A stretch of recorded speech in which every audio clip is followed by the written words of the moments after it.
안녕하세요. 정신건강의학과 전문의 한규희입니다.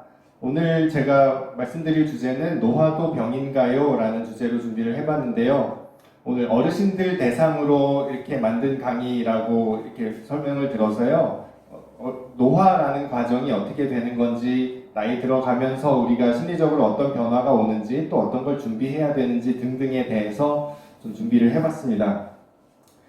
요즘 매스컴에 뉴스나 이렇게 노화가 병이라고 지정되었다 뭐 이런 뉴스도 있고요. 그래서 노화를 병으로 지정해서 정복할 수도 있겠다 이런 소식을 들어본 적은 있으실 겁니다. 그래서 준비해 본 내용이기도 합니다. 시작을 하겠습니다. 노화라고 하는 게 이렇게 아기 때부터 노인기까지 넓은 의미로는 여기부터 이렇게 진행되는 과정을 전부 다 노화라고 할 수 있겠습니다. 그런데 좁은 의미로는 여기까지는 성숙이라고 하고요. 여기부터를 노화라고 부르기도 합니다. 그러니까 성장을 해서 어른이 되어서 성숙을 하고 그 다음부터 이제 쇠퇴해 가는 과정을 노화라고 얘기하면 좋겠다 라는 게 좁은 의미의 노화이고 다들 그렇게 이해하고 계실 거라고 생각합니다. 그러면 모든 생명체는 노화를 거쳐서 사멸을 하는가에 대해서 좀 재밌는 얘기를 잠깐 드리려고요. 안 죽는 생물이 있습니다. 우리가 알기로 모든 생명체들은 뭐 사람이든 동물이든 뭐 어쨌든 다 이렇게 때가 되면 죽는 걸로 생각을 하는데 요거 히드라라는 미생물인데요. 물속에 사는 맑은 물에 사는 미생물이고요. 이 친구는 자기랑 똑같은 복제를 이렇게 하기 때문에 이 친구는 죽지 않습니다. 자기랑 똑같은 개체가 영원히 있는데요. 그렇구나. 이게 사실 자기의 몸을 똑같은 어쨌든 제 얼굴이랑 제 목소리랑 제 생각을 갖고 있는 요 개체가 계속 그대로 있으면 죽지 않는 거잖아요. 그래서 요런 식으로 어쨌든 죽지 않는 개체가 있습니다. 그래서 과학자들이 생각하기를 얘는 그럼 왜 안 죽을까? 물론 얘는 이제 온도가 변하거나 환경이 되게 가혹해지면 죽기는 합니다. 그러면 이제 다른 알을 낳아 넣거나 이런 식으로 대처를 하긴 하는데요. 어쨌든 정상적인 환경에서는 안 죽어요. 그래서 요거는 왜 안 죽지? 그 자기 복제를 무한히 할 수 있는 그런 비밀은 어디 있지? 이런 식으로 사실 과학자들이 굉장히 관심을 갖고 있는 부분이기는 해요. 아무튼 이렇게 재미삼아 말씀을 드려봤고요. 늙는다는 것은 그래서 늙는다는 게 어떻게 되는 거느냐라고 이제 좀 과학적으로 설명을 하자면 세포 분열의 능력이 없어지고 장기나 조직의 고유 기능이 점점 감소하고 결과적으로 죽을 가능성이 높아지는 현상입니다. 그리고 다 아는 내용들을 써놨어요, 그죠?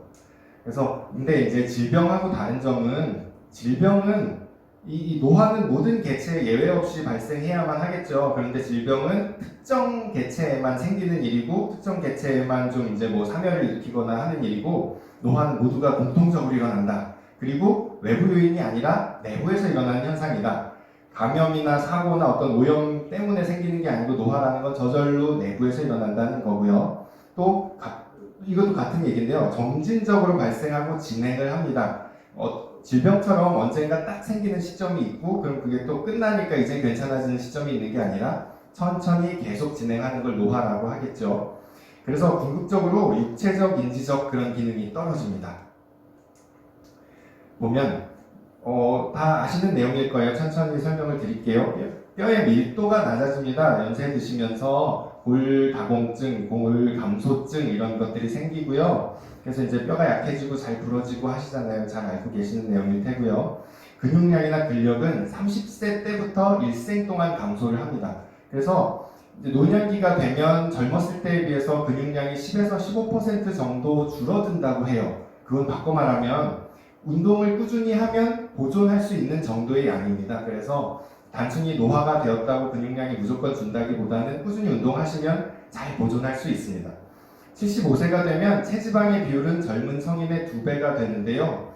아시다시피 근육량은 줄고 뭐 지방이 남자들은 배로 몰리고 여자들은 허벅지랑 엉덩이로 몰리고 라고 하면서 이렇게 이제 사실은 뭐랄까 생산적인 근육은 좀 줄고 이렇게 쓸데없이 지방이 늘어나 있는 부분들은 있어요. 그리고 눈 얘기인데요. 눈 안에 수정체가 좀 경화돼요. 단단해지게 되면서 가까운 게 잘 안 보이게 되죠. 그래서 이렇게 멀리 있는 걸 보는 게 편하시고 그걸 원시라고 부르잖아요. 멀리 있는 게 보는 게 편해서 수정체가 좀 단단해지고요. 수정체 밀도가 높아져서 그러니까 수정체가 그 안에 좀 뭐랄까 풍선이 그냥 좀 두꺼워지는 거라고 생각하시면 그 이제 밤눈이 어두워졌어라고 하는 거랑 상관이 있습니다. 더 환해야만 더 잘 보이기도 하고요. 그건 어쨌든 눈에서 빛이 지나가는데 좀 더 걸리기 때문이기는 하고요.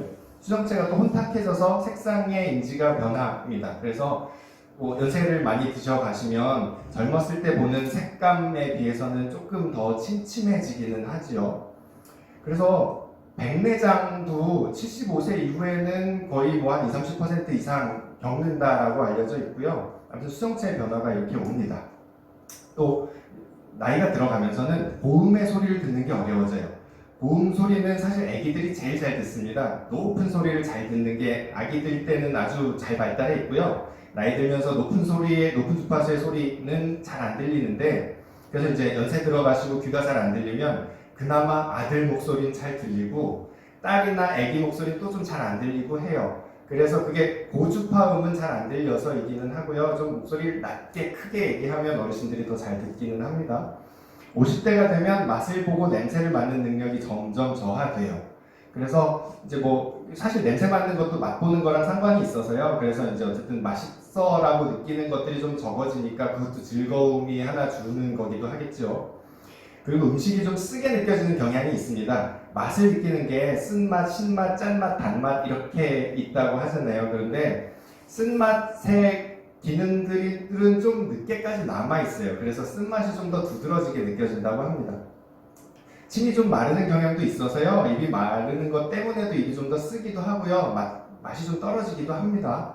또 이제 피하지방층이 얇아져서 얼굴에도 주름이 잘 생기고 뭐 몸에도 주름이 잘 생기고요. 어쨌든 피부가 되게 얇아져서 그래서 이제 추위를 견디는 능력도 좀 떨어지게 돼요. 뇌의 신경세포 수는 일반적으로 좀 줄어든다고는 하는데 이제 연세가 드신다 그래서 지능이 떨어지진 않습니다. 뇌세포는 준다고 하지만 뇌세포끼리의 서로 연결은 오히려 더 늘어나서 그건 보존된다고 얘기를 해요. 근데 이제 그래도 나는 건망증이나 이렇게 깜빡깜빡하는 게 생겨요 하는 것도 있어요. 그거는 어쨌든 뭐 오늘 얘기 드릴 건 아니라서 넘어가도록 하겠습니다. 심장과 혈관은 경화가 됩니다. 그래서 혈압이 살짝 상승하게 돼요.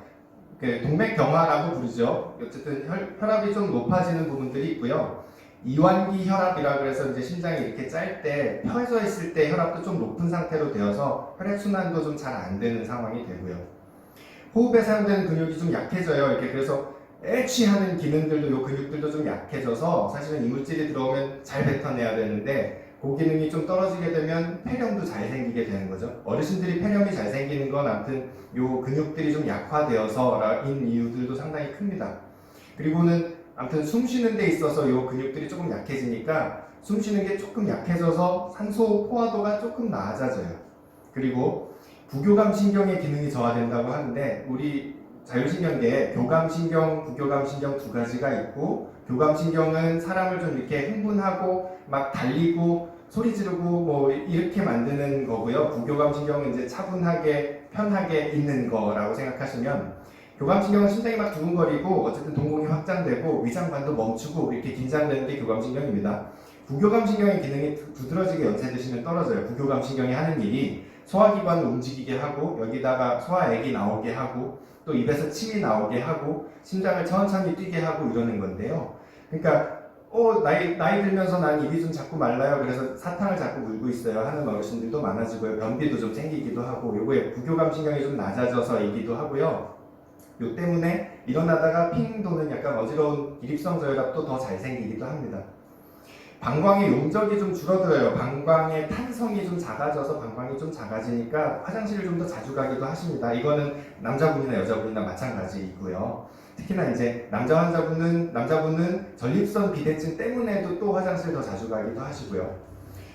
방광이 짜주는 근육도 약해지니까 소변을 봤는데도 방광 안에 소변이 남아 있어서 그래서 또 더 자주 가게 되기도 하고 한 번에 잘 안 비워지니까요. 조금씩 자주 화장실 가게 되는 이유가 되기도 합니다.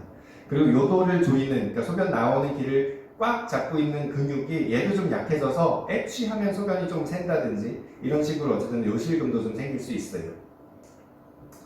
그리고는 이제 인슐린 효율이 좀 떨어져서 저절로 당뇨처럼 이렇게 좀 혈당 조절이 조금 어렵기는 합니다.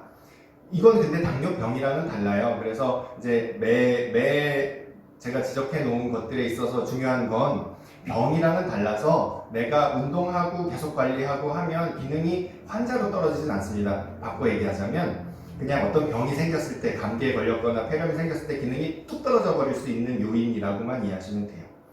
그리고 골수의 양도 좀 감소해서 피를 만드는 자리가 골수잖아요, 뼈 안에. 그래서 혈액 생성이 좀 저하되어서 그래서 약간 빈혈처럼 지내는데 대단히 빈혈은 아니에요. 이것도 마찬가지로 어떤 감염이 생겼을 때 취약해진다는 거지 그 정상적인 노화에 있는 어르신들이 대단히 무슨 환자라는 뜻은 아닙니다. 면역이 좀 떨어져서 원래는 암세포 같은 애들도 우리 면역세포가 얘 이상한 놈인데 하면서 원래는 죽여야 돼요. 근데 이제 그런 애가 안 걸러지고 계속 자라나기 시작하면 암이 되는 거고요. 그리고 어디 세균에 감염되어도 이걸 저절로 죽여버리는 기능이 떨어지니까요. 그래서 이제 감염도 잘 되고 암도 더 연세 드셨을 때 더 잘 생기기도 하고요. 알레르기는 더 약해져요. 알레르기는 원래 우리 면역세포가 우리를 공격하는 거라서 면역세포가 약해지니까 알레르기는 약해집니다. 그래서 알레르기로부터는 뭐 평생 고생하셨는데 알레르기 비염이 연세 드시고는 거의 없다, 뭐 아토피 없다 이렇게 얘기하실 수 있어요. 그러면 노화는 왜 일어나느냐에 대한 얘기가 어쨌든 이제 과학자들이 이렇게 얘기합니다. 어려운 얘기 좀 빼고 할게요. 프로그램 이론이라 그래서 세포 안에 프로그램도 있어요. 몇 살까지 살아라 라는 게 좀 정해져 있다라는 얘기고요. 평균 수명들이 있잖아요. 그러니까 동물들 보면 개는 보통 몇 년 살아요. 원숭이는 보통 몇 년 살아요. 이렇게 되어 있고요. 제가 얼마 전에 이제 뉴스에서 좀 보다가 충격받은 건 사람은 원래 한 40년쯤 살게 돼 있대요. 그래서 아주 원시인들은 그 정도 살았을 거래요. 왜냐하면 40년쯤 지나니까 상당히 노화가 막 진행하고 막 이러는데 그럼 우리는 그냥 의학이 발달해서 한 100세쯤까지 살고 있는 중인가 봐요. 원래는 프로그램으로 유전자로는 한 30대, 40대 정도까지만 사는 거 아니냐라고 얘기하는 과학자들이 있어요. 아무튼 이 그림은 왜 가져왔냐면 DNA, RNA, 뭐 프로틴 이런 얘기들 들어보셨을 거예요. 안 그래도 지금 코로나 바이러스 이런 것 때문에 DNA, RNA 얘기들 되게 많이 하는데 DNA가 유전 정보가 있는 거지요. 그러니까 제 코는 이렇게 생겼고 머리는 이렇게 까만색이고 눈이 이렇게 생겼고 하는 거에 대한 정보는 다 DNA에 들어가 있어요. 그래서 키가 얼만큼 될 거고 뭐 등등에 다 DNA에 있는데 그러면 어쨌든 제가 태어날 때 세포가 지금까지 계속 있는 건 아니잖아요. 그래서 이제 요게 다른 세포로 변화할 때 정보는 그대로 줘야 되니까 DNA가 거기 안에 다 들어가 있는 거고요. 이 DNA가 자체가 그냥 복사되는 게 아니라 반을 뚝 떼서 RNA라고 하는, 그러니까 DNA는 무지 긴데요. 무지 긴데 이 중에 필요한 부분만 요만큼 잘라내서 설명서를 내보냅니다. 그럼 이 설명서대로 어떤 이제 단백질을 만들면 이 단백질이 몸에서 일을 하는 거예요. 아무튼 이 설계도는 DNA는 전부 다의 설명서를 갖고 있고 이 중에 그냥 뭐라 그러나 입술 세포를 만드는 부분 콧구멍을 만드는 부분 뭐 이런 부분들에 대한 설계도만 떼서 이제 세포를 만드는 겁니다. 아무튼 이렇게 프로그램이 되어 있는데 우리 언제 죽는지도 써있다 그랬잖아요. 근데 그게 정상인보다 훨씬 빨리 발현하면 이렇게 조로증이라고 하죠. 그러니까 빨리 노화를 보여주는 환자분이세요. 정상적인 노화가 매우 빨리 진행하는 거예요. 어린 나이에. 이게 이제 원래 유전자에 언제까지 이렇게 늙어라 라고 하는 게 이미 적혀있기 때문에 거기에 제때 발현을 안 하고 너무 일찍 발현해버리면 이렇게 나타난다는 얘기고요. 텔로미어 단축이론이라고 하는 말이 있는데요. 아무튼 아까 말씀드린 것처럼 세포는 복사를 합니다. 아까 유전자도 복사를 해요. 근데 복사한 걸 또 복사하고 또 복사하면 점점 옅어질 거 아니에요? 그러니까 이제 언제까지만 글자가 보이는 때가 있겠죠. 그래서 요거를 이제 텔로미어라고 얘기를 하는데 요 세포 안에 염색체가 있고 염색체 안에 이제 유전자인 DNA가 있는 건데 이 염색체 끝에 텔로미어라고 하는 부분이 있고요. 복사할수록 얘는 조금씩 짧아져요. 얘가 이제 다 끝나면 더 이상 복사 안 되는 애라고 얘기를 합니다. 그래서 이 텔로미어라는 게 보통 이제 얘가 다 다른데 한 50번 정도 걸린대요. 그러면 한 세포는 50번 정도 복사하면 그 다음에 좀 안 된다고 해요. 그런데 이제 과학자들이 얘기하는 건 이 텔로미어가 안 짧아지게 만들면 얘는 계속 살겠네. 암세포들은 그렇거든요. 그리고 또 이제 정자 난자가 만나서 생기는 그런 수정란 세포들도 계속 복사할 수 있는 세포이거든요. 그래서 그런 배아 세포라든지 암 세포들은 얘들이 어떻게 잘 안 끊어지는, 안 잘라지는 문제가 있어서 계속 복사하는 세포가 된다. 그러면 노화라는 것도 이 텔로미어를 조정하면 되지 않을까? 라고 얘기하는 게 좀 핫한 얘기입니다. 또 활성산소 얘기도 들어보셨을 거예요. 활성산소라는 건 어쨌든 우리가 뭐 숨을 쉬고 산소를 이용하고요. 그러면 산소가 무슨 어쨌든 이제 그 프리 라디칼이라 그래서 어쨌든 이제 약간 이온 상태가 된대요. 그럼 그게 몸 안에서 세균을 죽이는 소독 작용도 하지만 어쨌든 우리 세포에 좀 독소로 작동하기도 하거든요. 그래서 요 활성산소가 어떤 독소로서 몸 안에서 나쁜 기능으로 작동하면 이게 노화를 만든다라고 하고, 항산화제, 그러니까 이 산소를 줄여주는 항산화제가 뭐 비타민 C든 이런 거 얘기를 하잖아요. 항산화제를 써서 이렇게 항산화 영양소를, 활성산소를 좀 없애주면 노화가 지연되겠다. 그래서 막 얼굴에 주름도 덜 생기고요. 막 노화가 덜 생겨요라고 얘기를 합니다. 그래서 ICD-11이라고 하는 게 이제 국제 질병 분류인데요. 의사들이 얘기하는 병은 여기에 다 있어요. 이거는 무슨 법관들의 법전 같은 거고, 이거는 의사들은 국제 질병 분류에 있는 병들을 다 공부하는 건데요. 여기에 이번에 나온 게 11판입니다. 여태까지 10판으로 의사들은 보고 있고요. 11판이 새로 나오는데 코드가 노인이라는 게 질병으로 잡혔어요. 그러면 노화를 질병이라고 얘기하는 거면 바꿔 말하면 노화를 질병이라고 아까는 아니라고 설명했는데 국제질병 분류에서 질병이 들어간다네요. 그러면 사실 컨셉이 고칠 수도 있겠다라는 얘기긴 해요. 그래서 노화라는 걸 좀 되돌리거나 노화하지 않게 하거나 이런 것들에 대한 연구들이 사실 지금 되게 활발한 중입니다. 몸은 이렇게 노화됩니다 라는 말씀을 드렸고요. 사실은 제가 정신건강의학과 전문의인데요. 원래 하려는 전문 분야는 이쪽이기는 해요. 노화의 심리적 변화에 대한 말씀을 드리고자 합니다. 신체의 노화 및 변화, 이것 때문에 신체의 상이 자기 몸에 대한 이미지가 상처를 받아요. 뭐 무슨 말이냐면 어쨌든 우리는 어릴 때 이제 내 몸을 자각하고 내가 어떤 놈인 줄을 알게 되고 라고 하면서 나는 어떤 사람이야 라고 내 몸에 대한 이제 무의식적인 각인된 어떤 이미지가 있어요. 나는 이런 사람이고 내 신체는 이렇고 나는 남자고 뭐 이런 것들. 그런데 이제는 쇠퇴하기 시작하면 내가 생각했던 건강한 나라는 걸 이제 하나씩 잃어버린단 말이죠. 그러면 대부분은 긍정적이기보다는 부정적인 상실로 받아들이게 돼요. 이건 너무 당연합니다. 내가 노화해 가는 게 반가우지는 않아요. 그래서 이전에 잘 하던 게 잘 안 되는 거니까요, 대부분은. 그래서 부정적인 상실로 받아들이게 됩니다. 그러면 상실이라는 건 프로이트가 말하기를 노엽고 서럽고 불안하고 막 의심하고 이런 마음들이 생긴다는 거예요. 내가 애착을 가졌던 어떤 대상을 잃어버리는, 뭐 어머니가 돌아가셨든 배우자를 사별을 했든 이렇게 이제 상실하게 되는 건 너무 슬픈 일이잖아요. 사람의 마음에 스트레스가 제일 강하다라는 게 상실이라고 불러요.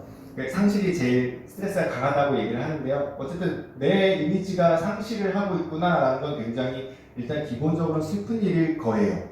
그래서 그 슬픈 일을 어떻게 받아들이냐라는 것이 이제 우리가 노화에서의 심리적인 숙제가 되겠죠. 보면 이제 노화에서의 마음이 어떻게 될 거냐라는 얘기를 좀 정리해 놨는데요.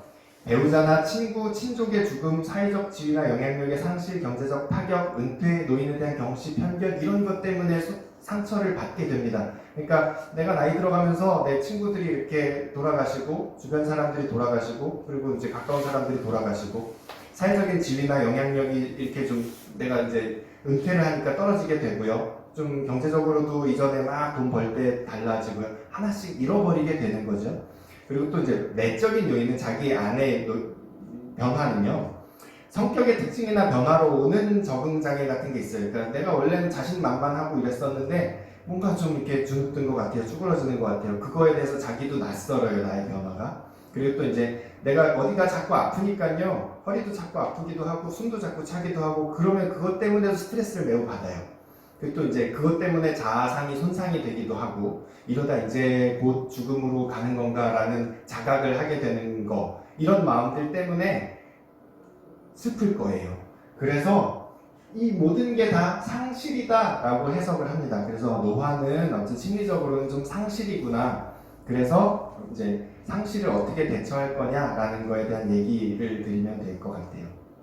노년기는 이렇게 일단은 4단계로 나눠놨는데 이렇게 진행하겠죠. 이게 당연한 얘기입니다. 은퇴하기 전에는 좀 이렇게 내가 조금씩 변화하는 것 같아. 사회에서 주축에서 좀 벗어나는 것 같아 하는 시기가 있고요. 은퇴하게 되면서는 좀 이제 생산적인 단계에서 남한테 의지하게 되는 단계가 되고 재정에 대한 문제도 조금씩 생기게 되고 이제 무능력이 생긴다고 인지하고요. 그 다음에 70세 이상의 노년기에서는 이제 완전히 경제적 사회적 활동에서 벗어나게 되고 노화도 좀 더 뚜렷해지고 질병이 이제 하나 둘쯤은 다 있게 되는 70세 이상 어르신들이 평균 약을 하루에 대여섯 알 정도 먹는다는 통계가 있어요. 종료기라는 건 이제는 이제 끝날 때를 준비하게 되는 이렇게 이제 나눠놨는데요. 그러면 어쨌든 이 노년기에 우리는 어떻게 해야 되느냐라는 걸 에릭슨이라는 사람이 이제 심리사회적으로 사람은 이렇게 발달해요라고를 정리를 해놨어요. 아주 아기 때는 그냥 자기의 주 양육자인 엄마에 대해서 신뢰가 생기거나 아니면 엄마한테 이제 방임되거나 양육이 잘 안 되면 이제 불신이 생기거나 기본적으로 심리는 이렇게 발달합니다. 엄마랑 관계가 되어야 신뢰를 갖게 되는 사람이 됩니다. 또 뭐 이제 내가 걸음마를 할 때는 내 마음대로 밑도 닦고 내 마음대로 밥도 집어먹고 이렇게 하면서 자율성이 생기게 되는데 그게 안 되면 또 이제 수치심과 의심이 생긴다 이렇게 정리를 해놨는데요. 드리고 싶은 얘기는 노년기에는 마지막으로는 자아를 통합하거나 그렇지 않으면 절망하게 돼요 라는 얘기를 드리는 거예요. 상실을 하게 되고 내 자아가 변했어요. 이전에 자신만만하고 생산하던 나에 비해서. 그러면 나는 좀 쪼그라들기도 했고요. 내 자리를 이제 후배들한테 자녀들한테 내어주어야 하기도 하고요. 그래서 그러는 나의 자아라는 게 변한 걸 인정하고 나를 이제 다 정리해가는 게 자아 통합이라고 부르고 그게 안 되면 매우 이제 절망하는 거죠. 나는 여태까지는 다 실패했던 것 같아. 이게 이제 의미가 없는 것 같아. 큰일 났어 라고 생각하는. 그래서 성공적인 노년기라고 하는 건 이게 이제 인간이 갖게 되는 마지막 주체성이에요. 그러니까 원래 내가 건강할 때 주체성이 아닌 거의 이제 노쇠해 갈 때 주체성을 받아들이게 되어야만 한다라는 얘기고요. 자신의 일생에 대해서 대체로 만족하고 최선을 다해 노력했다고 생각됨으로써 보람된 삶이었다는 느낌을 갖게 되는 게 성공적 노년기라고 합니다. 달성하지 못한 일보다 이룩한 일, 행운에 대해 감사하는 이런 자세를 가지는 게 이제 그러면 자기 인생을 통합한 거죠. 여태까지 나를 돌이켜봤더니 못한 거는 못한 건데 해놓은 거, 내가 우연히 이루어진 거, 내가 노력해서 했던 거 이런 걸 감사하고 이제 정리를 하자라는 얘기고요. 그래서 성공적 노화를 위한 적응 형태까지만 말씀을 드리고 그럼 정리를 하겠습니다. 이 적응 형태는 미국의 심리학자가 5가지로 좀 분류를 해놨어요. 성숙형 제일 좋은 거고요. 은둔형, 무장형 이 3가지가 이제 적응을 성공한 타입이라고 얘기를 하고요. 그리고 분노형, 자책형 이거는 이제 적응에 실패한 타입이라고 얘기를 합니다. 성숙형이 앞에 좀 정리해놓은 그 얘기예요. 늙어가는 자신을 현실 그대로 받아들이고 지나간 생애의 불운과 실패보다는 성공과 행운에 더 비중을 두며 지나온 삶과 지금의 삶 모두에 감사하며 지내는 사람, 이게 이제 성숙하게 자기의 노화를 받아들이고 이제 죽음에 대한 준비를 한다라는 거고요. 은둔형은 일생 동안 지고온 무거운 짐, 복잡한 인간관계 여기서 벗어나서 어디 조용한 데로 확 가버립니다. 수동적으로 인생을 보냅니다. 이것도 이제 조용히 난 그냥 통합하는 게 아니라 아무튼 나는 이제 조용히 정리하겠어 라고 하는 거고 이것도 성숙한 편이에요. 그리고 무장형은 늙는다는 것과 죽음에 더 가까워졌다는 것에서 오는 불안에서 자기를 방어하기 위해 계속해서 전과 같은 행동을 악착같이 유지하려는 형이에요. 늦게까지 계속 일을 하시고요. 사업을 내려놓지 않으시고요. 근데 아무튼 단단한 갑옷을 입고요. 불안한 미래를 마주선 것 같은 사람을 말합니다. 근데 이제 잘 적응을 못한 경우에는 자기 인생에서 성취 못한 것만 골라서 과장해서 생각하고 그런 모두를 부모, 형제, 배우자, 자녀, 시대, 돈 탓으로 돌리는 투사를 사용하는 경우 분노형이라 하고요. 자책형은 자기 인생의 실패의 원인을 자기한테만 찾으며 쉽게 우울에 빠지고 덜어는 심해져서 자살에까지 이르는 사람들을 자책형이라고 해요.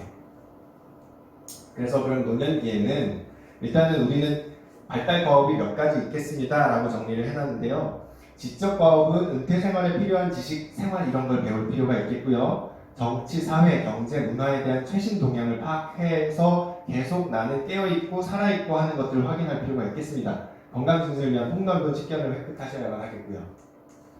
그리고 정서적인 과업으로는 적극적으로 일하고 생활하려는 태도를 유지하고 취미를 계속 살리고 여가를 즐겁게 보내시고 정년퇴직과 수입 감소에 적응을 하고 소외감과 허무감을 극복하고 자신의 인생에서 의미를 찾고 배우자 사별 후의 생활에 대해서도 미리 적응을 할 준비를 하고요. 동료와 자신의 죽음에 대한 마음을 준비하고요. 사회적으로는 동년배 노인들과 친분을 유지하셔야 합니다. 어떤 어르신들은 내가 사람을 이렇게 좀 만나봤자 머지않아 죽어 또 떠나고 해 그래갖고 친구들 잘 안 만나 이렇게 얘기하시는 분들도 계시는데요. 그게 오히려 이제 은둔해 있는 것보다는 오히려 이제 다 동년배 어르신들 친분을 계속 유지하는 게 건강을 유지하시는 방법이고요. 가정과 직장에서 일과 책임을 합당하게 후배에게 물려주는 겁니다. 그리고 가정과 사회에서도 어른 구실을 하고 자식 손자들과의 원만한 관계도 유지해야 돼요. 요거 잘 안 되는 경우들도 많아요. 원만한 관계 유지하려면 사실은 내려놓고 양보하고 해야 되는데 내가 왜? 라고 생각하게 되기는 해요. 누가 강요할 일은 아니라서. 신체적인 과업은 감퇴되는 체력과 건강에 적응해야 합니다. 아까도 설명드렸던 건강 상태가 이렇게 다 노화되는데 완전히 환자가 되는 건 아니에요. 그래서 체력 관리도 하시고 근육량도 그냥 보충을 하시고 이렇게 하셔야 돼요. 걸맞게 운동을 하시고 관절이나 이렇게 뼈에 무리가 가지 않게끔 하시고요. 건강 유지에 필요한 속생을 하시고 식이도 잘 챙겨 드시고 질병에 대한 올바른 처방도 받으셔야만 합니다. 오늘 말씀드리려던 내용은 이렇게 됐고요. 좀 시간에 쫓겨서 너무 좀 쭉 빨리 얘기한 것 같기는 합니다. 아무튼 그 노화라고 얘기하는 건 반드시 슬프기만 한 것은 아니다. 내가 이런 상실을 받아들여서 나라는 사람이 이렇게 이제 변해가고 없어져가거나 사라져갈 것에 대해서를 인지하고 받아들이고 수용하고 그러는 통합의 과정이 필요하다라는 말씀을 드렸습니다. 오늘 경청해 주셔서 감사합니다.